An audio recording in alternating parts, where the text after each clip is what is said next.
এই যে মায়াবী গানটা তুমি গাইলে, যুক্ত হওয়াটা কিভাবে যদি একটুখানি শেয়ার কর। বরবাদি প্রোডাকশন হাউস নতুন, এবং যদি আমরা ফ্রন্ট ফুটে কাউকে আসতে দেখছি সেটা শাহরিন আক্তার সুমি দিদি। তুমি একজন নারী হিসেবে এই যে একজন নারী প্রযোজক এতটা রিস্ক নিয়ে এত বড় একটা প্রজেক্ট নামিয়ে ফেলেছেন, তুমি প্রডিউসারের সম্পর্কে কি বলবে? তুমি বরবাদ দেখেছো? আমি কিভাবে দেখবো? আমি তো টিকিট পাচ্ছি না।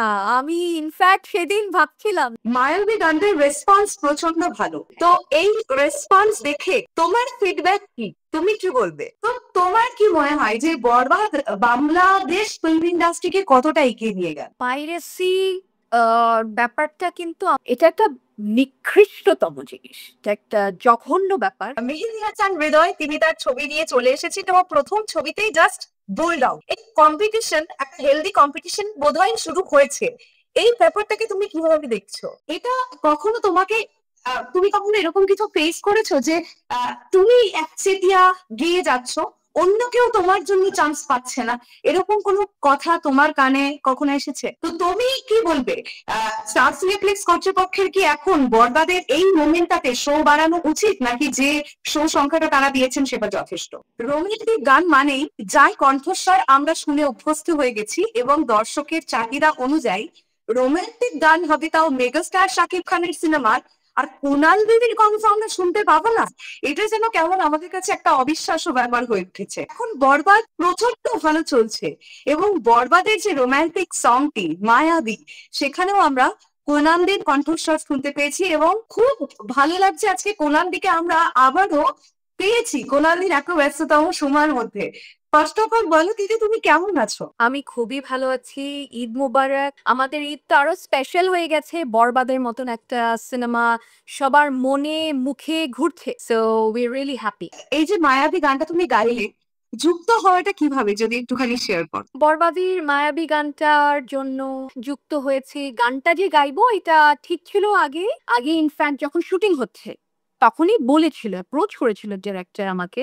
আমাদের সঙ্গে একটা স্টুডিওতে দেখা হয়েছিল হৃদয় ভাইয়ের, নিকেতনের একটা স্টুডিওতে। তখন হৃদয় ভাই আমাকে বলেছিল, আপু get ready, you have to sing for the film. তো এরপর অনেকদিন আর কোনো যোগাযোগ হয়নি বা বলেনি। একেবারেই শুটিং যখন হয় বরবাদের দুবাইতে, মানে মায়াবী গানটার যখন শুটিং হয়, তখন আবার আমাকে নক করেছেন এই গানটার মিউজিক ডিরেক্টর রথিজিৎ দা। উনি তখন বলল যে এরকম একটি গান হচ্ছে, we want you to sing. Male singer already voice দিয়েছে, so you have to give the voice now.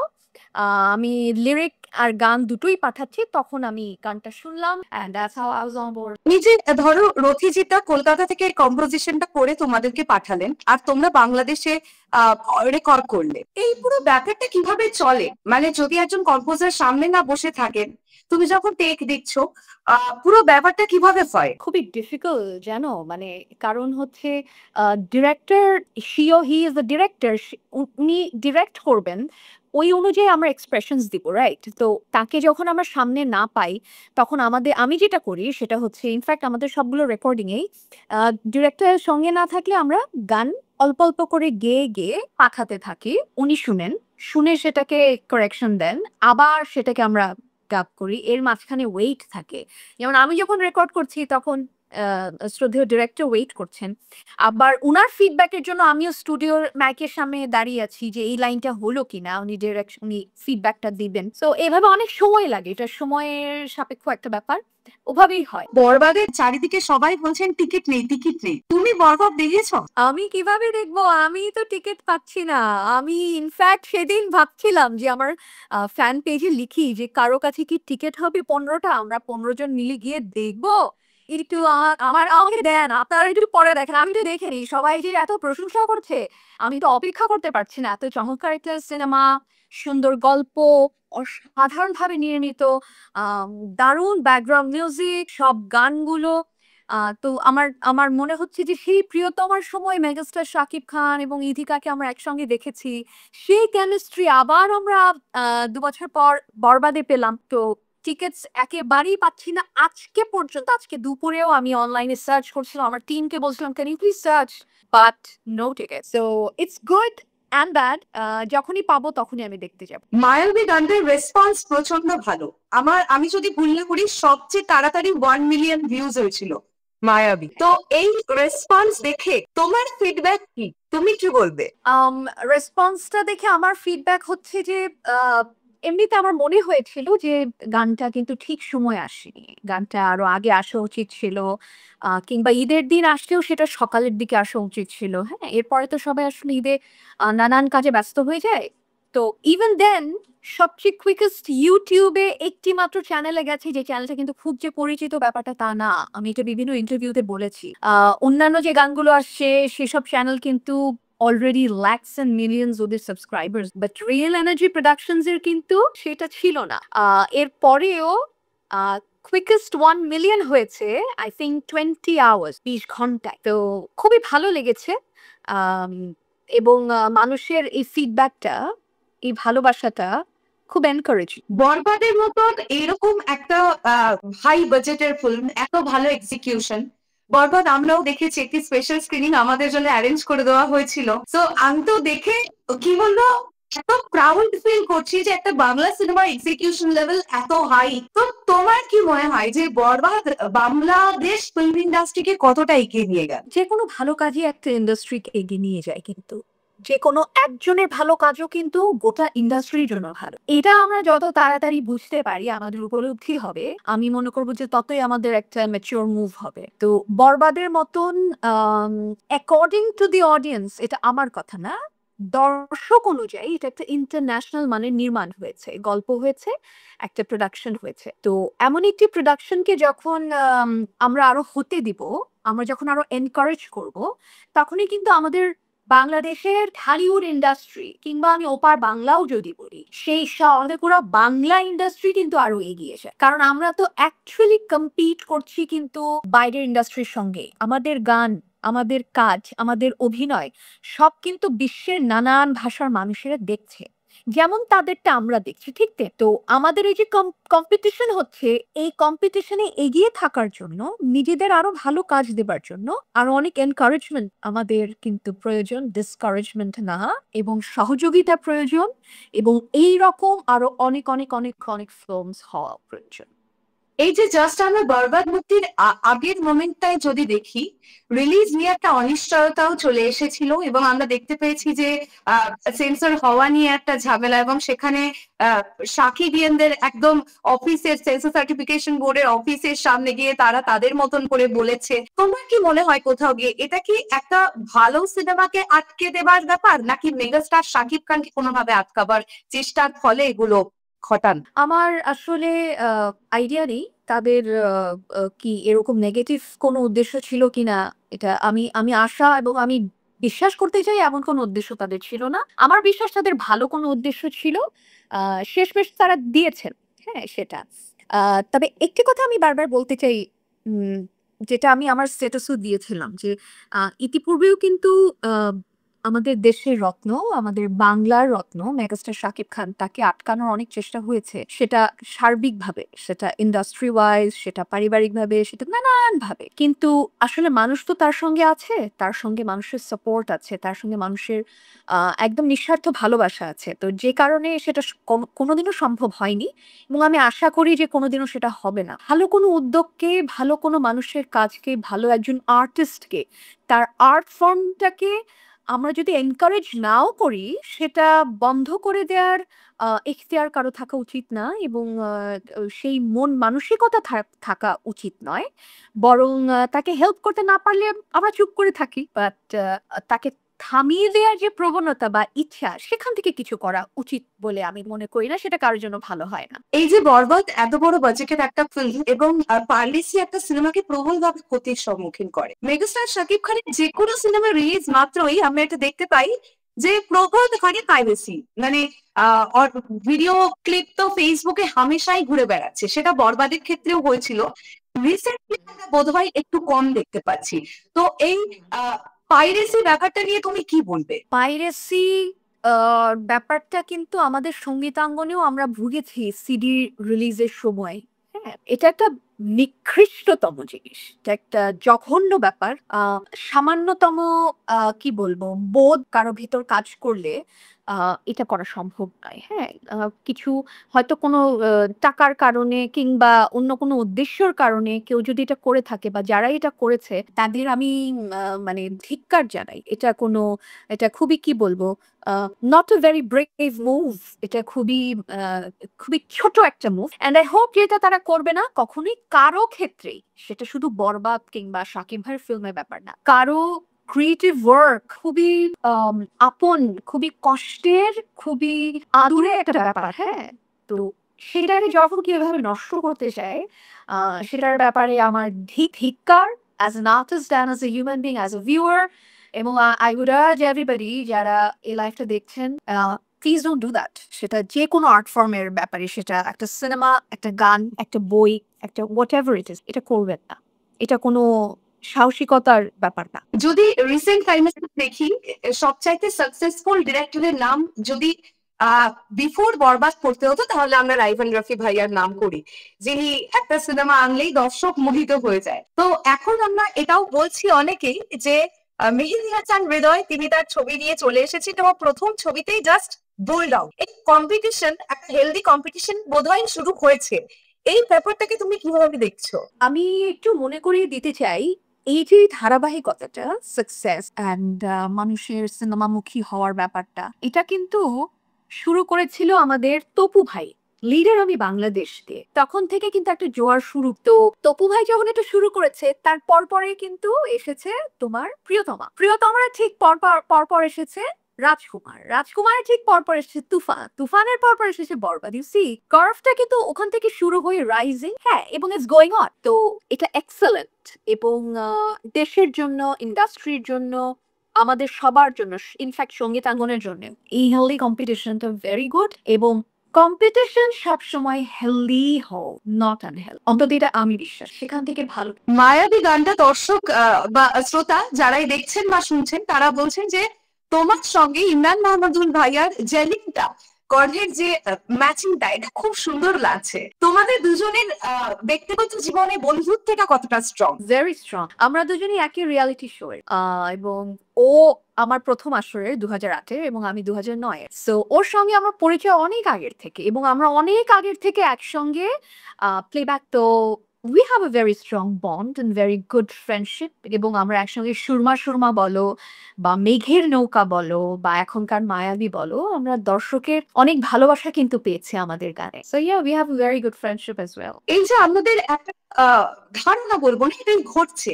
Megastar Shakib খানের সিনেমার রোমান্টিক গান মানে আমরা কোনাল দিদিকে পাচ্ছি আর্টিস্ট হিসেবে। এটা কখনো তোমাকে তুমি কখনো এরকম কিছু ফেস করেছো যে তুমি একচেটিয়া গেয়ে যাচ্ছ, অন্য কেউ তোমার জন্য চান্স পাচ্ছে না, এরকম কোনো কথা তোমার কানে কখনো এসেছে? না, আসার তো কথা না। কারণ মায়াবী গানের আগে দ্বিধা গানটা রিলিজ হয়েছে। সেটাও অন্য কেউ গেয়েছে। এবং বরবাদের শুধু না, বরবাদের আগেও বিভিন্ন সিনেমাতে অন্যান্য অনেক আর্টিস্টরা গান গেয়েছে। অন্তরাত্মা কিংবা তুফান, সেখানে আমার গান নেই। তো পরপর আমার গান তো থাকছে না। এমন অনেক মুভি আছে যেখানে আমার গান নেই। সো এটা যদি কেউ বলে হয়তো সে ignorant, সে জানে না পুরো সত্যিটা। অথবা সে হিংসাত্মক মনোভাব নিয়ে বলেছে, অথবা সে নেগেটিভিটি প্রচার করতে চায় বলেই সেটা বলেছে। either one of the two. Facts কিংবা স্ট্যাটিস্টিক্স যদি দেখে এটা বলার কথা। বরবাদের প্রোডাকশন হাউস নতুন এবং যদি আমরা ফ্রন্ট ফুটে কাউকে আসতে দেখছি সেটা শাহরিন আক্তার সুমি দিদি। তুমি একজন নারী হিসেবে এই যে একজন নারী প্রযোজক এতটা রিস্ক নিয়ে এত বড় একটা প্রজেক্ট নামিয়ে ফেলেছেন, তুমি প্রডিউসারের সম্পর্কে কি বলবে? প্রথমত আমি এটা বলবো যে শারিন আপার সঙ্গে আমার ব্যক্তিগতভাবে দেখা হয়েছে একবার এবং আমার কথা হয়েছে অনেকবার। তো আমার কাছে তাকে খুব ভালো একজন মানুষ হিসেবে মনে হয়েছে। Fantastic human being. তার উপর উনি যে এত সাহসিক একটা পদক্ষেপ নিয়েছে, আমি সাহসী এই জন্য বলবো যে বর্তমানে সারা বিশ্বেই কিন্তু সিচুয়েশন যে আমাদের খুব এন্টারটেইনমেন্টের জন্য খুব অনুকূলে তা কিন্তু নয়। তো এমন একটি সময়ে, এরপর আমার দেশেরও এমন একটি সময়, এত বড় বাজেটের একটা film she took on board এবং তা মেগাস্টার শাকিব খানকে নিয়ে, এটা অনেক বড় একটা গ্যাম্বল ছিল এবং সেখানে সবার এই সহযোগিতায় she's overcome the gamble and she's won. তো আমার খুব ভালো লাগে। মেয়েরা যখন এমন কোনো উদ্যোগ নেয় বা এমন কিছু করে যেটা ফলো করার মতো, আমার খুব ভালো লাগে। এই যে ধরো আজকের আয়োজনটা Poushali, she is driving the whole thing. I feel really proud and I feel really good. এবং শেরিন আপার কথা আমি অনেকগুলো ইন্টারভিউতেও বলেছি যে আমি খুব প্রাউড ফিল করি এমন প্রডিউসাররা যখন আসে, যেমন আমাদের এখানে কিছু নির্মাতা আছে, চয়নিকা চৌধুরী তার মধ্যে। তো তাদের কাজে যখন আমি অন্তর্ভুক্ত হই, আমার নিজের কাছে আমি খুব গর্বিত। রিসেন্টলি তুমি ফেসবুক ফলো করলে দেখবে ম্যাক্সিমাম অডিয়েন্সের একটা বক্তব্য যে স্টার সিনেপ্লেক্সে বরবাদের শো আরো বাড়ানো হোক, কেননা তারা টিকিট চেয়ে টিকিট পাচ্ছেন না। কিন্তু গতকাল একটা স্টার সিনেপ্লেক্স কর্তৃপক্ষের কাছ থেকে একটা কথা, আমরা একটা বক্তব্য তাদের তরফ থেকে পেয়েছি যে তারা বলছেন যে যে দর্শকরা টিকিট চেয়ে টিকিট পাচ্ছেন না, এটা সিনেমার জন্য হাইপ ক্রিয়েট করছে, চাহিদা বাড়াচ্ছে। যে দর্শক যারা চলে গেছেন আবার তারা আসবেন ঘুরে, এটা চাহিদা বাড়ানো। তো তুমি কি বলবে, স্টার সিনেপ্লেক্স কর্তৃপক্ষের কি এখন বরবাদের এই মোমেন্টটাতে শো বাড়ানো উচিত, নাকি যে শো সংখ্যাটা তারা দিয়েছেন সেটা যথেষ্ট? আম, আমি শুধু বরবাদের ক্ষেত্রে বলবো না। মানুষ বলবে যে হ্যাঁ, আপনি সিনেমায় গান গেয়েছেন বলে আপনি বরবাদের কথা। আমি সব ফিল্মের কথা বলবো। যেই ফিল্মের চাহিদা যেমনটা থাকবে, তার প্রাপ্যটুকু তাকে বুঝিয়ে দিতে হবে, উচিত। হ্যাঁ, সেটা স্টার সিনেপ্লেক্স হোক কিংবা যেখানেই হোক, আমাদের মাল্টিপ্লেক্স সিঙ্গেল স্ক্রিন যেখানেই হোক।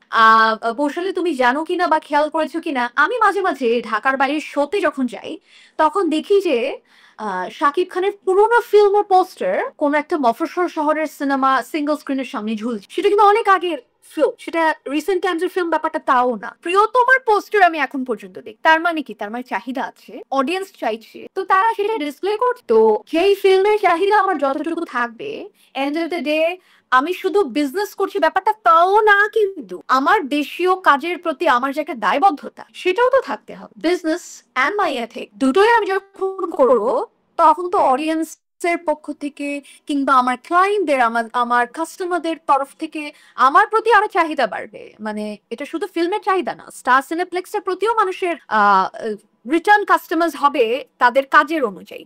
তো তারা যদি বরবাদের শো বাড়িয়ে দেয়, বরবাদের যেহেতু চাহিদা আছে, তাদের প্রতি আমাদের সমর্থনও বাড়বে। আমরা প্রায় শেষের দিকে এসে গেছি দিদি, আর অল্প একটু সময় নেবো তোমার কাছ থেকে। বরবাদের যখন টিজার এলো তখন কেউ কেউ বললেন যে এই সিনেমাটা অনেক সিনেমা থেকে ইন্সপায়ার, এটা বোঝা যাচ্ছে। যদিও হৃদয় ভাইয়া প্রথমেই বলে দিয়েছিলেন যে হ্যাঁ, আমি পার্টিকুলার কিছু সিনেমা থেকে ইন্সপিরেশন আমি যে নিয়েছি সেটা বোঝা যাবে আমার ছবি দিয়ে। মায়াবী গানটা যখন ভিজুয়ালি রিলিজ করলো তখন বেশি কেউ নয়, অল্প সংখ্যক কিছু মানুষ বললেন যে শাহরুখ খানের জালিমা গানটার ভিজুয়ালাইজেশনের সঙ্গে খুব ম্যাচ করে যাচ্ছে মায়াবী গানটা। এই যে কপি কপি কপি কপি একটা ব্যাপার তৈরি হয়ে গেছে, এটা প্রজেক্টকে কতটা হ্যাম্পার করে বলে তোমার মনে হয়? আমার কাছে মনে হয় কিছুই হ্যাম্পার করে না, বরং হচ্ছে যারা এইসব কথা বলে, যারা এইসব নিয়ে মেতে থাকে, মানে ভালোটা না দেখে শুধু কিভাবে খারাপ বলা যায়, এই মেন্টালিটি নিয়ে যারা মেতে থাকে, তাদের জীবন হ্যাম্পার হয়, তাদের সময় হ্যাম্পার হয়, তাদের এনার্জি হ্যাম্পার হয়, অনেক ক্ষেত্রে তাদের অর্থও হ্যাম্পার হয়। তো এই লস, মানে সার্বিক লস, 360 ডিগ্রি লস যদি তারা না করতে চায়, ভালোর দিকটা দেখলে আমার মনে হয় সবার জন্য ভালো। এখন যদি আমি পাগড়ি পরলে বলে যে ওমা তুমি তো অমুকের কপি করলে, তাহলে আফগানিস্তানের সবাই কপি করে চলেছে ওই লুক।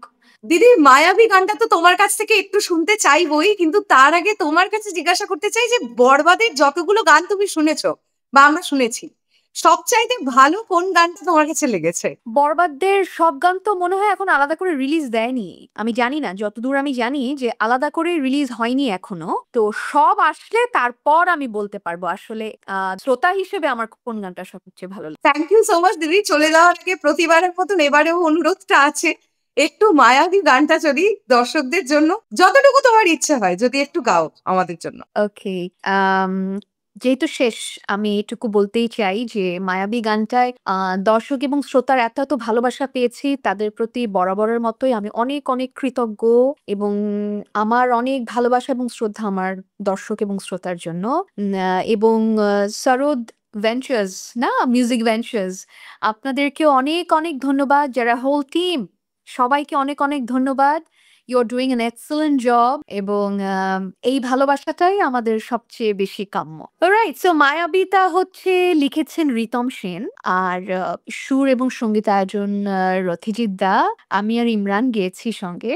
আর পর্দায় আমার ফেভারিট প্রিয়তমা জুটি আমাদের মেগাস্টার শাকিব খান এবং দ্য সুইট সুইট ইথিকা পল। ওকে, আমি গাইছি একটু।